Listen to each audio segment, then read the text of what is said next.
একজন আল্লাহর নবী, তিনি সবসময় মেহমানদেরকে খুঁজতেন, মুসাফিরদেরকে খুঁজতেন।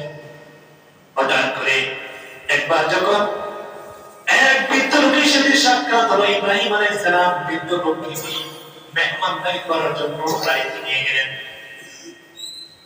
ইব্রাহিম আলাইহিস সালাম খাবারের ব্যবস্থা করেন। ওই বৃদ্ধ লোককে বলেন, হে বৃদ্ধ বাবা, আপনার জন্য খাবারের ব্যবস্থা করছি, আপনি খাবার খান।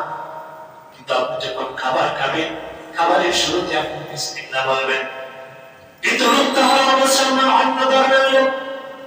ইব্রাহিম আলাইহিস সালাম যখন খাবারের শুরুতে বললেন, বাবারে তুমি বিসমিল্লাহ বলে শুরু করো, খাবার তুমি শুরু করো বিসমিল্লাহ বলে। বিসমিল্লাহ বলে খাবার শুরু করে, খাবারের মধ্যে রহমত বরকত আল্লাহ পাক রবের সব কিছু দেন।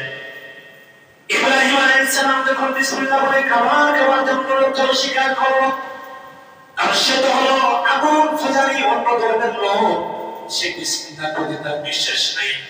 ইব্রাহিম আলাইহিস সালাম যখন বললেন, অস্বীকার করলো, বিসমিল্লাহ বললো না খাবারের শুরুতে, ইব্রাহিম আলাইহিস সালাম তাকে বাধ্য বার করে দিলেন। ইব্রাহিম আলাইহিস সালাম রাগ করে বাধ্য বের করে দিলেন, তুমি যাও আমার বাদ থেকে। কিন্তু আল্লাহ পাক রব্বুল আলামিন সাথে সাথে ইব্রাহিমকে পাঠালেন, ইব্রাহিম তুমি খাও। ইব্রাহিম যাও রে যাও, ইব্রাহিমকে গিয়ে বলো আজকে এক রক্ত খাবার খাওয়াইতে সেই বান্দার প্রতি ইব্রাহিম রাগ করেছেন। আমি তাকে 70 থেকে 80 বছর যাবত তার দিকে ব্যবস্থা আমি দেখেছি, আমি তাকে খাবার খাওয়াইতেছি, তার জন্য আমি খাবারের ব্যবস্থা করে রেখেছি, রিজিকের ব্যবস্থা করে রেখেছি। আমি আল্লাহ কোনদিন তার বুকে রাগ করি নাই। যত প্রাণী রয়েছে সব প্রাণী রিজিকের ব্যবস্থা আমি আল্লাহ রেখেছি। যত ধর্ম পশু পাখি সব ধর্মের লোকের জন্য আমি আল্লাহ রিজিকের ব্যবস্থা করে রেখেছি। ইব্রাহিম বিসমিল্লাহ না বলে কারণে রাগ করে বলল, যাও ইব্রাহিমকে গিয়ে বলো যে আমি আল্লাহ 70 থেকে 80 বছর যাবত আমি তাদেরকে খাবার খাওয়াইতেছি, আমি আল্লাহ কোনদিন রাগ করি নাই। যাও গিয়ে বলো ওই লোককে খুশি করার জন্য।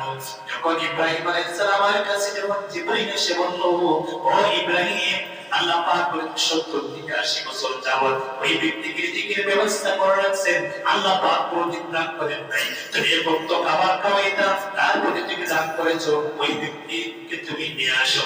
ইব্রাহিম আলাইহিস সালাম ওই ব্যক্তিকে খুঁজে খুঁজে বের করলেন, ওই লোকটার কাছে গেলেন, বৃদ্ধ লোকটার কাছে গিয়ে বলেন, হে বাবা, আমি তোমার প্রতি রাগ করেছি, আমার ভুল, আমাকে তুমি মাফ করো।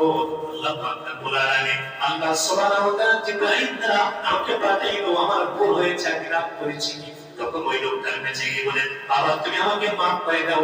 ইব্রাহিম আলাইহিস সালাম যখন কথা ভদ্রতা দেখাইলেন, যখন এই কথাটা বলে বললেন, সাথে সাথে ওই লোকটা যে নরমতা দেখে ভদ্রতা দেখে যখন নিজের ভুল যখন ইব্রাহিম আলাইহিস সালাম যখন নিজের ভুল স্বীকার করলেন, সাথে সাথে লোকটা ইব্রাহিম আলাইহিস সালামের ভালোবাসা দেখে সাথে সাথে মুসলমান হয়ে যায়। বলেন সুবহানাল্লাহ।